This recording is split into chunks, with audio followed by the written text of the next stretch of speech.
Hello and welcome to Scott and Pop Talk Baseball. Another week down. Like I said before we came on, I don't really have much to say. No, but the only thing I want to say is there's some surprisingly teams that are doing worse than I thought they were going to do, and that was about the only thing. When I was looking at records and some teams, and Mets are doing their West Coast thing where they go out there and beat the Dodgers, and then they'll turn around and drop 8 in a row to bad teams. But what do you got for us this week? Well, I mean, I watched the game, the Mets and Dodgers yesterday, and that Met team, the Mets are playing really well, and I know the Dodger fans are going crazy because they're not doing very well, but let's here again, please, people, we're in April. Pump the brakes. Everybody pump the brakes. The Mets fans were ready to fire everybody on the team the first week, and now they've got a winning record. The team with the best record in the American League is the Cleveland Guardians. So pump the brakes. Pittsburgh was in first place for 15 minutes. Now, a little sadness this week. There were 4 deaths of baseball people. Ken Holtzman, 78 years old. He pitched 2 no-hitters. He won 4 World Series with the 3 with the A's back in the 70s and 1 with the Yankees. Whitey Herzog, who managed for several years, won a World Championship with the St. Louis Cardinals. He passed away. He was 92. Then there was also Carl Erskine, who was a big favorite of mine because guess what? He pitched with the Brooklyn Dodgers from 49 and pitched with them, I think, a couple of years when they were on the West Coast. So he and Don Newcomb, and Johnny Padres were the 3 main pitchers in the 55 season where they won the World Series for the only time in Brooklyn history. He passed away. He was he was 97. And then this one just happened yesterday. It was Dave McCarty. And, you know, he played for 11 years in the league in baseball, but he was with Boston in 2004 when they broke the jinx or streak or whatever, and they won the World Championship. And he was on that team. He was only in his 50s. He passed away with a heart attack. But those were the 4 deaths that happened this week. Ozzie Albies will be out for a little while because he broke his toe. He was hit with a pitch, and he broke his toe. I was looking up some of when we were talking about the pitching and the Tommy John surgeries and all this other stuff. And I also saw, I can't remember, it's a pitcher with Detroit and then some other pitcher, I can't remember where, they're going to have that same thing in their elbow that Strider got, where it's not a Tommy John. They're putting that little, I don't know what it is, it's a gadget in there. They're having theirs. But last year there were, in professional baseball, there were 275 Tommy John surgeries in 1 year.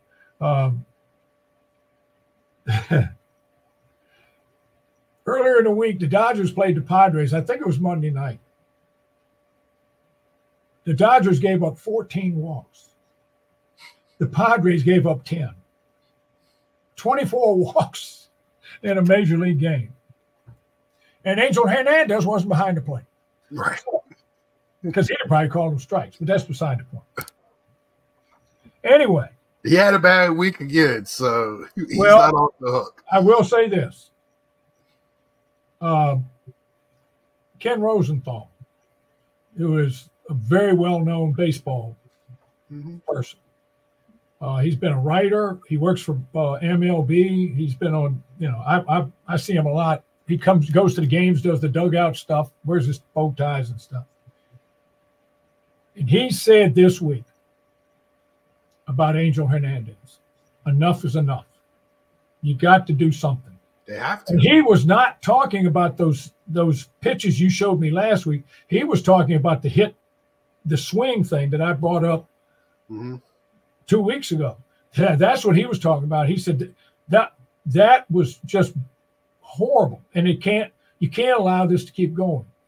So, but I'm going to say this, and this is why it's frustrating to those of us who love the game to see this happen and nothing happen to these umpires.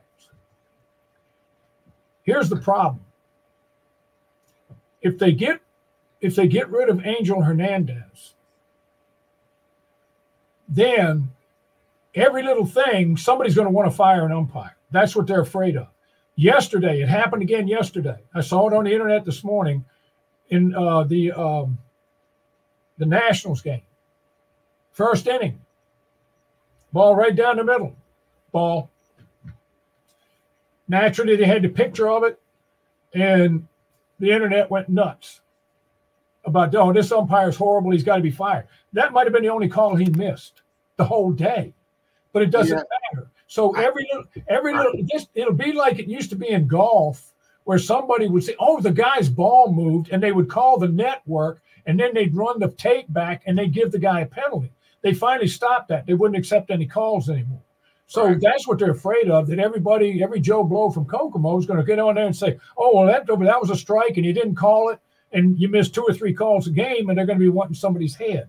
That's why they're not doing it, but it's a poor excuse. This guy is horrible. It's been years. This isn't like one game, one inning. It's years, 10 years. Yes, it's just been since the beginning. People have known. You can't even probably name that umpire that was in that game, but we could all name Angel Hernandez.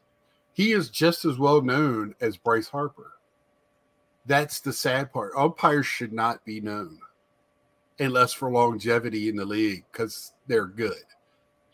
That's just like an offensive lineman. You should not know an offensive lineman's name. If you do, it's because they keep calling penalties on him. I don't want to know referees' names. I don't care about it hockily. I don't, Mr. Tight Shirt himself. But Angel Hernandez, the problem with him is that umpires know now, if Angel Hernandez can go 10 years like this, I have nothing to worry about. I have no issue, because well, you can call anything you want. No, you don't have a problem. Yeah, you can, because you can turn around and wait for somebody. And look, I mean, Angel Hernandez looks for somebody to say something when somebody misses a strike. He looks for. I was watching a video of him with doing a preseason game with the Cardinals and Lance Lynn video that popped up for me, and that was just horrible. That was a guy that was a look at me. I'm more important than anybody else on this field. I'm going to throw out everybody if I have to. It was a preseason game. He throws Lance Lynn out for looking at him wrong. Then he throws the manager out. Lance Lynn didn't get all of his pitches in because it's preseason, goes out to the bullpen, and Angel, and no, he has to leave the field. And I'm just like, this dude is crazy, power hungry. And I mean, it was a preseason game. That to me is a lot different than missing a strike and somebody yelling on the interwebs. Oh, sure. Yeah. There's a guy now, he has the old guy, the guys that have been around for a long time that have quit ESPN and doing their own things, Dan Patrick's and some of these other guys, they're all fed up with it, and they've seen it all, and it's bad. It's bad when it's that bad. They need to do something, because it's a black eye on baseball. In all the years I've been watching baseball, I've seen several umpires that weren't they let's just say they could improve. Right. And I saw some real bad. There was a few that were just unbelievable. And here again, one of them just retired a couple of years ago. This guy, 2 years ago. Yes, his last season was year before last. Right. He was horrible. He was horrible forever. Right. And he got away with it. But he wasn't as bad as Angel, but he was bad. And he was another one. You say a word to him, He threw a Washington Nationals pitcher out one night in Washington because he looked at him wrong. He didn't say a word. He looked at him from the mound when he didn't call a strike, and he just stared at him, and he threw him out for looking at him. Then he threw the manager out. So, I mean, this guy used to do that kind of stuff too. Then he retired. I mean, we went to a Nationals game, and even because me and you are a long time, fans of the game, played it, umped it, coached it. We've had many angles of games, and we were sitting down. I remember sitting down at first baseline, halfway up in the first section, and we could see from there how bad the umpire was that game. It was the Orioles Washington game. Yeah. Oh, yeah. Where he cost the Nationals the game. I mean, it's hard. I mean, he called the ball right down the middle. He called the ball right down the middle. What was because you and I looked at each other, and I said it had to be inside or outside because it certainly wasn't high or low. Right. Again, I mean, everybody in the Nationals dugout was screaming at the umpire, and he just turned around and pointed at him, and then the next pitch went 400 feet. Yeah. It was Moustakas hit one. Not Moustakas. No, the left-handed power hitter for Baltimore. Yeah, that went to the Braves. Markakis. Yeah, Markakis. A rifle shot off the middle section. Off the ball, you hear it hit the cement, and then you can hear the pitcher say, "That's on you. That's on you," yelling at the ump. Yeah, and you can hear him holler because it was the pit. He's had him struck out. Yeah, yeah. So I mean, we've seen him, and there was a large. It was an African American gentleman, big guy, and he was doing a playoff game in the National League about 30 years ago. And I was watching, and Tom Glavine was pitching. And I don't even know who the other team was or who the pitcher was. But in the first inning, he called about 4 strikes from Tom Glavine about that far off the plate on the outside, like he always did. That's what they did. That's what the Braves pitchers did. Yeah. Well, find out where that zone is early, and that's where they went. When Glavine found out that's where it was, he kept going farther outside until he stopped calling them strikes. Well, the other pitcher saw that. He threw it in the same place, some strikes. The batters for both teams were going nuts the whole game. That's what he was calling. So, I mean, we've seen it before, but with this guy, it's different because every year you think they're going to do something and they don't do anything. Well, it's not only that. He dares them. It's a dare move. He is, I don't want to be dirty. He's peacocking. He's trying to show everybody he's got the biggest tail feather out there, the prettiest. He is the man out there, and he dares you to say anything. In MLB, if you say they're like every other pro sport. If you say anything about the umpires outside of, to the media, you get fined. So, they cover all their bases when it comes to this. Well, I mean, definitely something needs to be done. And I knew we were going to get on this subject. It's terrible when I want to look at baseball highlights because I work second shift. So I'm trying to catch up. And the first thing I got to look at is what Angel Hernandez did the night before. That's where we're at. And it shouldn't be. Well, I mean, that's why I thought it was kind of important that Ken Rosenthal, and some of these other. And he is one of the most level-headed. Certainly. And it's not like he's not some some guy living in his grandma's basement that gets on Twitter or X or Y or Z or whatever they call it this week. He's not a father and son that's just chatting.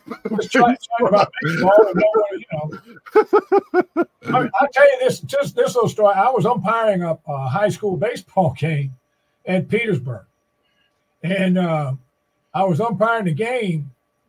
They were playing I'll never forget, they were playing Prince George. Well, Petersburg didn't have a very good baseball team. Prince George was awesome. But Petersburg was giving them a decent game, like 3-1 or something like that in the 4th inning. Well, the kid from Prince George was named Leskinak. He was an outstanding pitcher and third baseman. Well, he was at the plate, and I called him out on strikes. It looked like a strike to me.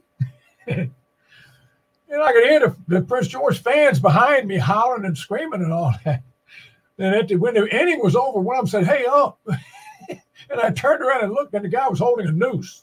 He didn't say a word. He was holding a noose. And I had to turn around and face the field because I wanted to laugh, and because I appreciate stuff like that. But anyway, that's kind of stuff when you're an umpire, you can't have right Petersburg field. You're right there with the fans. Oh yeah, you're right there at it. You're right there on top. And but anyway, I'll just say that the Orioles, Tyler Wells went on the injured list with an elbow, so they're down another pitcher. Yeah. Last night I had one of those. Well, let me ask you this, Dad. They have four of the top 30, 34, 35 prospects in Major League Baseball playing in Norfolk. Two of them can't go anywhere in their own organization because what's ahead of them. When do they make a move with these guys? They're right now. They're talking to 2 or 3 different teams, and they're offering their this outfielder who's the number 4 prospect. Kjerstad? No, not him. He's going to be up. He's going to be up pretty soon. Well, I was thinking they might try to trade him because he is 26 years old. Well, the left fielder got hurt last night, so he might be coming up. Anyway, they're looking at trading some of their prospects for another pitcher. But they're loaded even past those 4. I mean, I watched them last night. I turned on the game. They scored 7 runs in the first 2 innings. They're winning 7-0. Then, unbelievable, the catcher for the Kansas City Royals has taken some sort of an elixir and going back in time. He's hitting like he did in 2015. He's been smoking the ball. He hit a 3-run homer and made it 7-3. This was off of Burns. So Burns goes out of the game. I turn on the what game did I turn on? Come on, Dodo. I turned on the other game because it was closer. They got wrapped up in that, and they showed the score from the Oriole game, and it was 9-7 or something. Or it was 8-7. So I flipped back over there, and the Orioles scored another run, but their bullpen looked horrible. They had one guy throw 4 wild pitches in 1 inning. But they finally won the game 9-7. I just hope they don't give up a top prospect to get a bullpen guy. If you give up one of those big boys, you better get you another 1, 2, or 3 starter. And a lower guy or 2, you can get some bullpen help somewhere else. Yeah, and the Nationals came back and beat Houston last night in extra innings. The Nationals, I've been looking at their scores and stats and stuff. They're not playing bad. They're not playing bad at all. Well, Mackenzie Gore pitched 6 innings and struck out 9. Yeah, I think he is. I think he's going to be the guy that he's going to be a workhorse. I don't know if he's ever going to be an all-star pitcher or something. Right. But they're playing Houston again now, and the Orioles are playing Kansas City now on TV. And the golf is on. So I was flipping. Well, I would love to see that Orioles and Royals because that's 2 very hot young teams. Well, that was the lead on MLB this morning when they had their quick pitch or whatever they called it at 8 o'clock. I watched that until I go to church, and I was sitting there, and that was their lead story with those 2 young teams. Averaged 25. They both averaged 25 years of age. When I saw they're playing this weekend, I was a little mad because I couldn't see it. Well, I worked anyway, but and each one of them has won a game, so it's the rubber matches today. Yeah, and like I said, and I talked to some of my friends last week. It just looks like they got parity now in baseball. There is a lot of 9-12, 12-9 in that range teams. And I think that's awesome. Yeah. I thought this would be a runaway season where we wouldn't have the same competition down. Well, we're still in April. Anything can happen, but I hope it's like this the whole season, where every series matters. Well, and then talking about pitching, here was a big headline this week. Tanner Houck pitched a complete game. That was a big headline on ESPN. Tanner Houck of the Red Sox pitched a complete game, 3-hitter, threw 94 pitches, had 9 strikeouts, and the game was over in an hour and 44 minutes. Yeah, he threw strikes. And the other thing is poor Boston. They lost their first baseman. I think it's Tristan, and it's Casas. Yeah. Casas. Casas. Yeah, they lost him.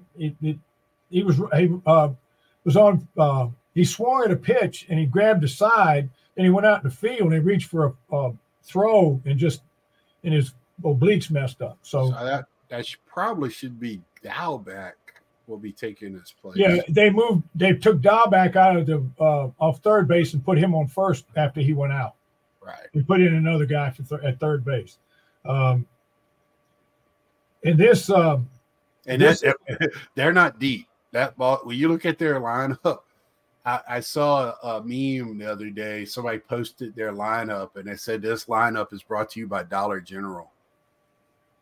Because well, the other thing, you got Yoshida and everybody else. Yeah, well, when Boston was playing, when they were showing the highlights of the Boston game the other morning, not yet this morning, but I think it was Friday. They were showing that after I came back from walking in the mall, and they were showing the Boston highlights, and they showed their injured list. They had about 12 guys on the injured list. Mm-hmm. San Francisco's like that too. Yeah, but Porto is playing pretty well again this year.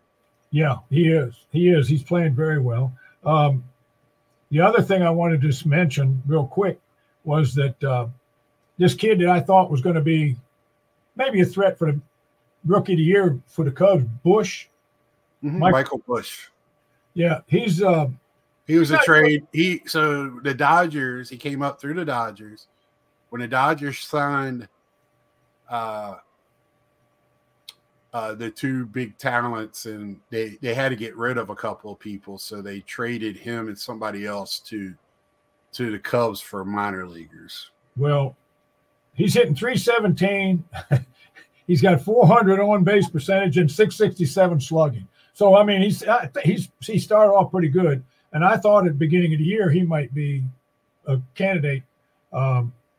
He also has 13 RBIs and has scored 10 runs. So he's doing a good job for him. That was as of Thursday. This is the other one that I found just by how I am. I'll watch college games every now and then. Right. Well, I was watching Florida play, and Florida was playing Georgia. This kid named Jacques Calignani or something like that for the Florida Gators. 11 home runs, 11 games or whatever. Yeah. Well, he had 9 home runs in 9 games. I don't know what he did last night. He might have hit another one. That's 10. Then He's playing today. In his last 17 at bats, he's got 14 hits. Yeah, I was reading a thing about him. He I don't care what level you're at. That's special. Well, and here's the other thing. As Scott knows, because he was just a little kid, but I worked at Brown Williamson Tobacco Corporation for 5 years. I also worked part-time at a radio station broadcasting sports. I did a sports talk, a call-in talk show on Saturday mornings for 9 months. And I also did the Petersburg High School football and basketball, and 1 year college, Virginia State University college basketball 1 year. And the one thing I always tried to guard against, because I grew up going crazy when somebody stated the obvious. I'm watching this game, and this kid is just tearing the cover off the ball. The announcer, in all his brilliance, said, "You know what? He might be a high pick in the draft." I'm going, yeah, Mickey Mantle was a good center fielder. what? Of course he's the way this kid's swinging the bat. I mean, I don't know. He doesn't play shortstop, so well, yeah, that's and he's not pitching. He's an outfield. Yeah. The other thing is, last night, the night before last, Tampa was playing the Yankees. The Yankees came back and won on a 3-run homer by Soto, who hit in the upper deck out there in right field. And I mean, my phone started buzzing right after that. Yeah, and he was going, and he had his bat flipping. He was running and hollering at the dugout, and the fans were going nuts. And at the end of the inning, when he went back out to right field, he's standing there waving his arms at the right field stands, and they're going crazy. And they're going crazy. Well, some people went on, I guess, on the internet or that, and they complained about it. I'm going, well, get him out. And then you don't have to worry about it. That's all you got to do is get him out. But anyway, I love that stuff. I mean, I'm not a Yankee fan, but I like it because I love that kid. Yeah, so anyway. God, I hope he doesn't sign with them. But he is a defensive liability. Last night, they're playing Tampa again. They go into 10th inning, tied 0-0. Man on second base automatically, starting the inning. Guy hits a line drive, fly ball to right center field. Soto comes over. He ran the wrong angle, and the ball went over his glove. When that guy scored, then they scored another run. They won 2-0. But the big story last night was the Judge struck out 4 times. He's hitting something like 200, and he struck out 4. And I'm wondering if that is a Soto pressure, Well, he struck out 4 times last night. The 4th time, the fans booed him. The fans in New York booed this man who just hit 62 home runs 2 years ago. Yeah, carried him to the playoffs. Exactly. Took him to the playoffs. They booed him. Now, at the end of this is why I love this guy too. They interviewed him later on that night. He said, I'd have booed me too. Right now, he said, but look, I've got 500 more at bats. I'll get this straightened out. I'm in a slump. We all go through it. Right. I'll be okay. So I'm going, see, this is the difference between a guy like Judge and some of the other, clowns that come out in sports. Well, that's, Lindor didn't handle it well with New York a few years ago. No, he did not. No. But see, the fans learned, and so did Lindor, and this year he's struggling, and after they came back off the road, the fans gave him a standing ovation, trying to get his spirits up. That's what the Philly fans did with Turner last year. Right, and he's really been doing well since then. So they put a billboard up in Philadelphia saying, this guy's a bum, and they gave him a standing ovation. So, and then his second half last year, that was an all MVP second half. Yeah, that was MVP. Here's the other thing, too, guys. I talked about the Dodgers earlier. Yamamoto's not pitching very well, and there's a lot of problems out there, and I picked them to finish behind Arizona and be pushed by San Diego in that division because I didn't trust their pitching. But, guys, this is the deal. August shows up. We're getting into August and then September. They get Buehler back. They get Kershaw back. They get Gonsolin back. They get May back. Oh, if they pitch halfway decent, they got something going then with what else they've got. Because then now 2 of their starters go to the bullpen, strengthen their bullpen. If you put those 4 guys out there, because Trinan was pitching a rehab game, and he got hurt. It didn't get hurt again, but he had soreness, so he's still out. So that's one of their key bullpen guys. They get these guys back in August, and they're not way behind anybody. They're going to be tough. Right. So, that's what I'm trying to tell people. Don't. But see, here's the other thing, son, and I know you'll agree with me, but this is what bothers me about adding 2 more teams to Major League Baseball. Folks, we got 30 teams. We don't have enough pitching for them. Yeah. And you're going to add 2 more? And then you spread it even thinner where the richer get richer and the poor get poorer. Yeah, and then, you're exactly right. The Yankees, Dodgers, and whoever else wants to spend the money, Cubs, Mets, if they want to spend the money, and then I'd like to also give a shout out before we go off today to Ron Washington.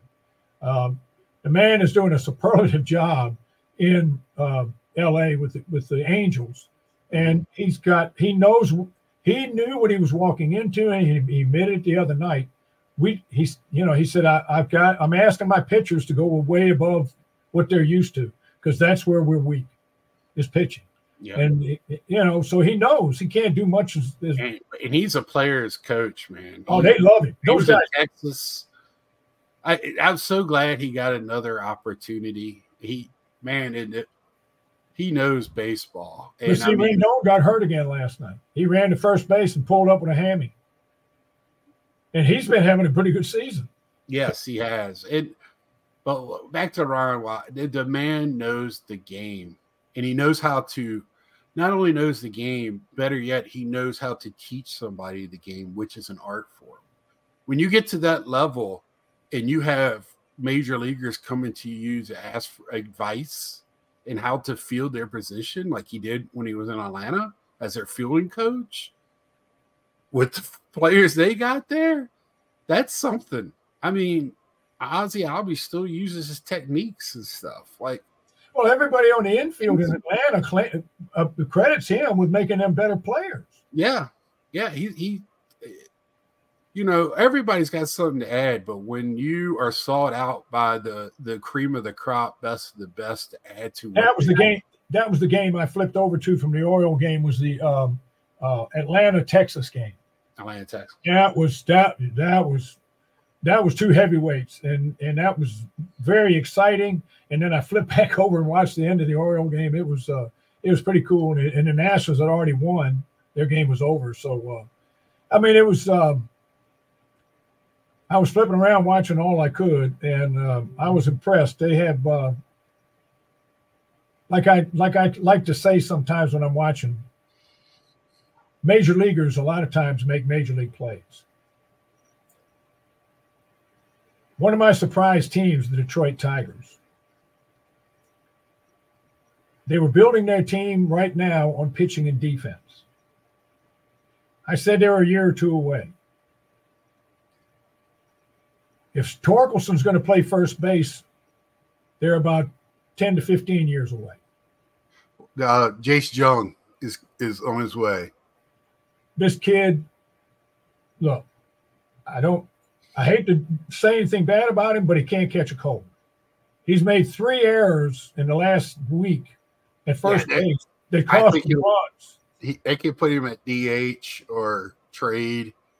But they have somebody in the minors, Jace Jung. He is awesome. Because, the shortstop, Baez, he made a couple errors too. This team is the Detroit announcer. I was watching the Detroit and the Twins game on MLB the other day game. And the Detroit announcer said, if this team's built on pitching and defense, we got one of them. Well, I seen that kid Riley Green in left field on throwing out 2 players, and one of them was Starlin Marte at the plate. So, you don't run on him. Santander made a catch in right field last night to save the game for the Orioles. And you get a chance to Google that sucker. Who? Santander. Yeah, but also Cedric Mullins made a catch earlier in the week. Right. And hit a home run in the same game. Yeah, that's what I was watching. He hit the walk-off. Yeah, and that center field that he laid out, that dude is so good in center. So that defense, we earlier in the year we bashed defense, we bashed it here tonight, but there are still great defensive players out there. It's not all complete softball league. There's still a lot of major league players. Losing Ozzie Albies, that's a dude there that can field his position.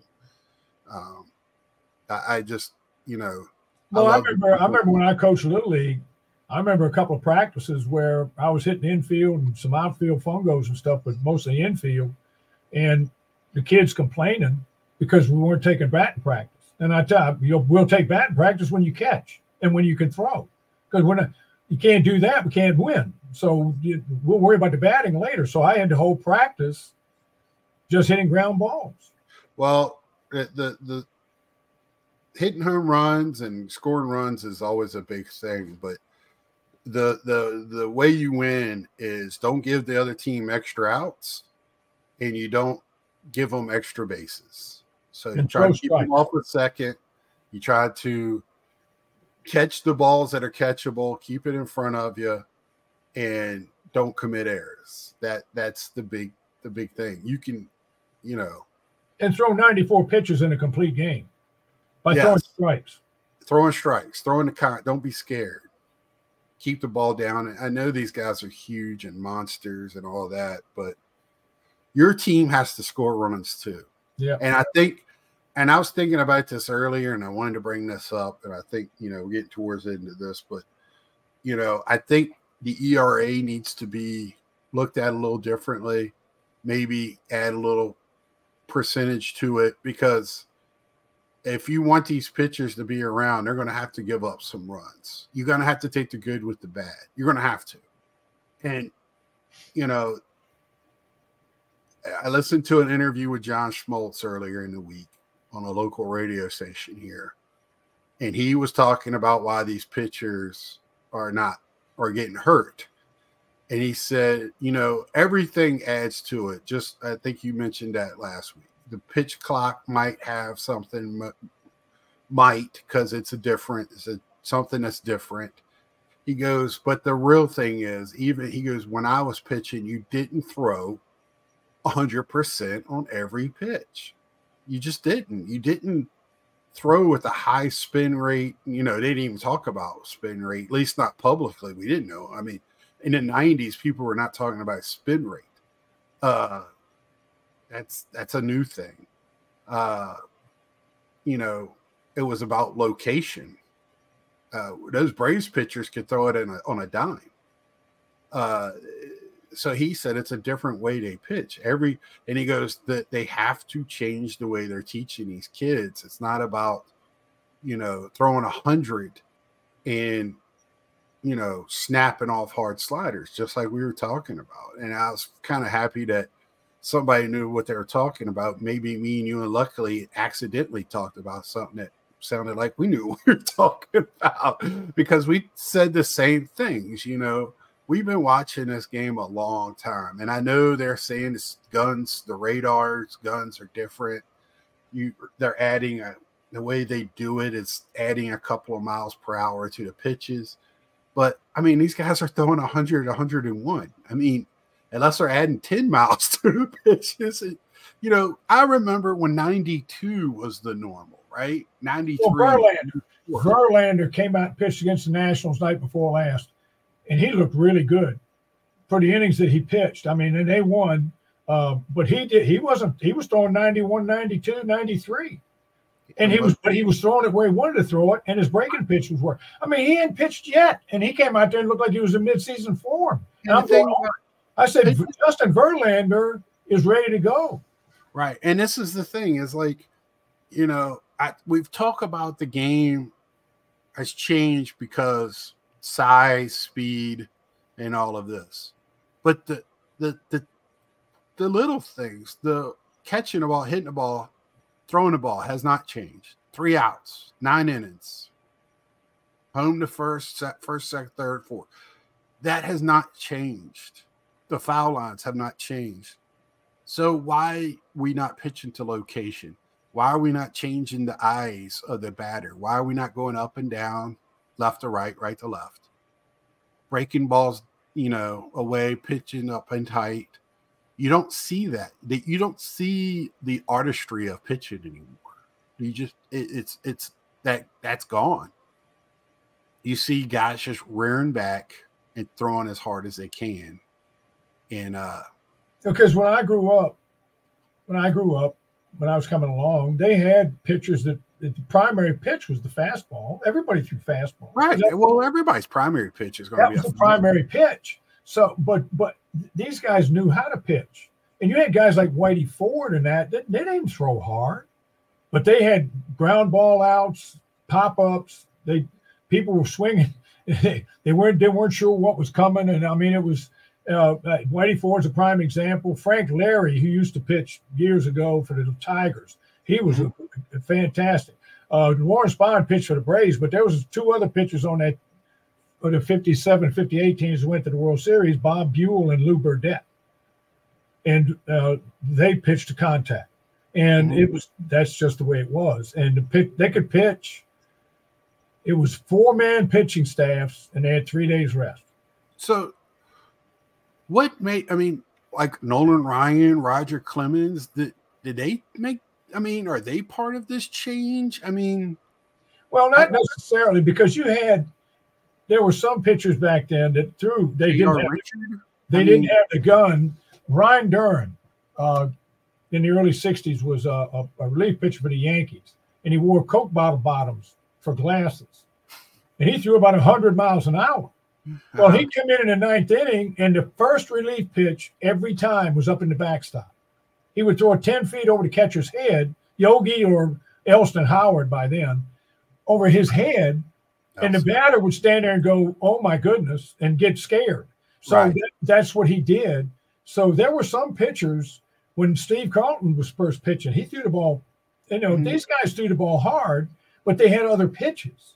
And they didn't throw, and the other thing was Sandy Koufax, when he first came up to the Dodgers, got racked a few times. Why? Because when he threw instead of pitched. He threw in the upper 90s. I know he did. But then he backed off, threw his fastball and that back-breaking curveball he had, and he knew where he was throwing it, and nobody could hit him. With retraction, that's right, and nobody could hit him. I mean, nobody. They couldn't. When Johan Santana was at his best, it's because he had his changeup. That changeup he had was unhittable when he was at his best. But to make it that way, he had to have a good enough fastball. But I mean, these guys know how to change their speed. That's what I'm saying. The art is gone. Does somebody figure out if you throw 100 and you have a tremendous spin rate on your slider, you're going to get a lot of people out, and you're going to strike a lot of people out. So that's what. And it's everything. Every sports is copycat. Right. So the splitter used to. It's got to work for everybody. Remember the 90s and the splitter? That was the big rage, the splitter. Now it's the hard slider and high fastball. Well, look at cutters. Look at the 90s in the Braves. Mm-hmm. They had Smoltz, who was a fastball pitch. He threw hard, but he didn't throw hard every pitch, but he threw hard. Then you had Glavine, Maddox, and Avery. Avery was a left-hander that threw hard, but Maddox and Glavine were what they call softball pitchers. But Maddox knew within a half an inch where every pitch was going. That's right. So I like Maddox. I'm still a Maddox fan to this day.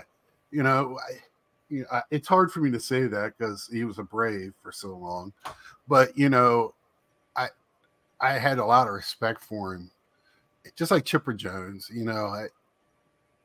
gotta to hate them. You gotta like them at some point. They got to be good enough to hate. Exactly. Right. You don't hate the losers. I've never been a Dallas Cowboy fan, but I disliked them a lot more when they were winning Super Bowls. Now, you sit there and they go, they win 12 games, then they lose in the playoffs. And you go, okay, ho hum. See, that's another thing, folks. I noticed the baseball show and I got my football stuff on, but the draft is coming up Thursday, so I thought I'd put this on. We might even get a couple of players that can play. I mean, so we'll find out. But anyway, that's why I got this on. New regime in Washington. Let's see what they do in their first draft. So we're going to end it there. Anything you want to end it on, Dad, or with this week, or, still in the beginning of the season, infancy in the season. So what are we looking at now? What is your interest in this? Well, there are some teams that are probably already out of the playoff run already. Miami is not doing very well. Of course, Oakland. the Rockies. And I'm going to tell you, Houston's in trouble. Yeah. Houston is in big trouble. And I don't know whether they can turn it around. They can get too far back and they won't be able to turn it around. But that division is too good for them to fall too far. Yeah, the Rangers. You got the Rangers in Seattle. You got in Seattle, and the Angels are better. The Angels are better, and so they're going to have a tough time. And they're pitching. Everybody, when they get one back, somebody else goes out. So we'll just have to wait and see. I'm kind of curious. Some writers in New York have already told the Steinbrenners to just write a blank check and tell Soto to sign it, and they'll put any amount in they want. So to keep him. Oh, and I did read this too out of New York. Some guy came up with a theory that Alonso and Soto are going to go free agent. The Mets are going to sign Soto, and the Yankees are going to sign Alonso. It could happen. I heard that came out of one of the newspapers in New York. Right. So this is what speaking of the Mets, and I love the Mets. They came out with their City Connect jerseys this week. I don't know if you saw those. Yeah, they looked like they were in jail, but that's beside the point. Great with stripes, and I said, "But that looks almost like a Yankee uniform. It looks like a jail."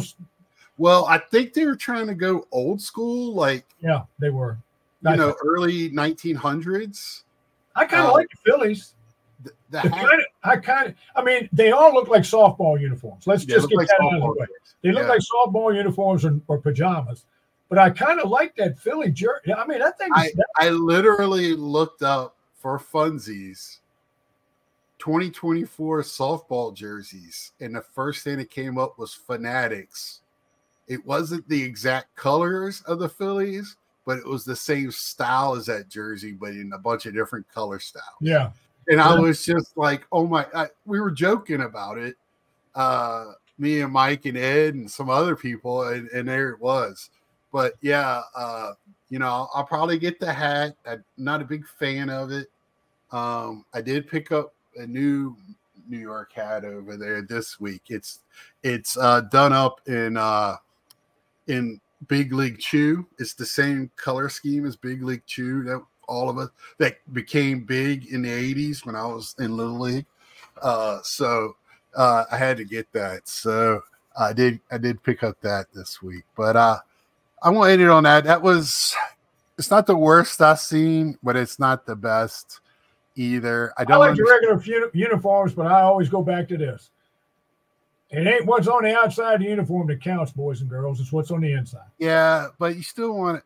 I just don't understand why I haven't looked to see why they got the bridge right on the hat. I don't know what you could tell what they were shooting for with the jersey, but I don't know what the color scheme is, right?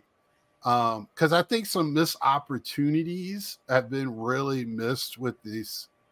I would love them if they're going to do something. I wish they would do more stuff like bring back an old color scheme of a team from the 1900s, straight out. Just do a Negro League or some other league that's defunct and do a connection that way. I don't understand. I haven't looked. I'm sure there's a connection. Like Philly's colors have to do with their flag, and people in Philadelphia didn't even know what their flag colors were.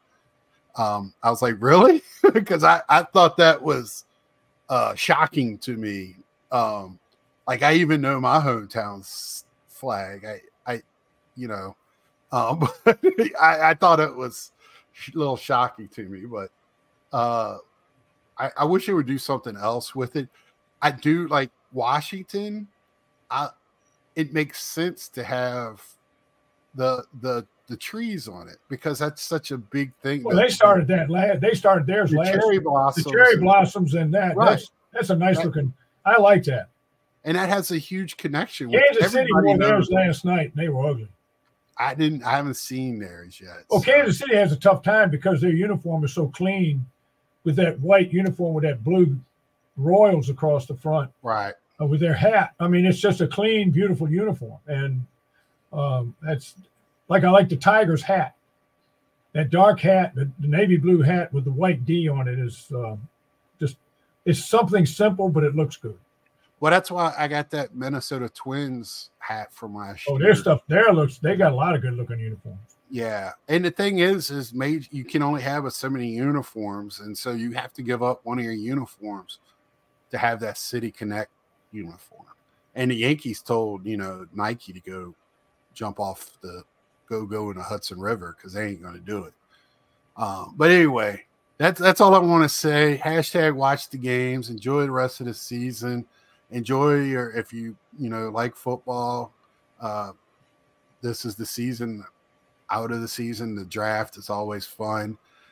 See what kicker gets taken first in one round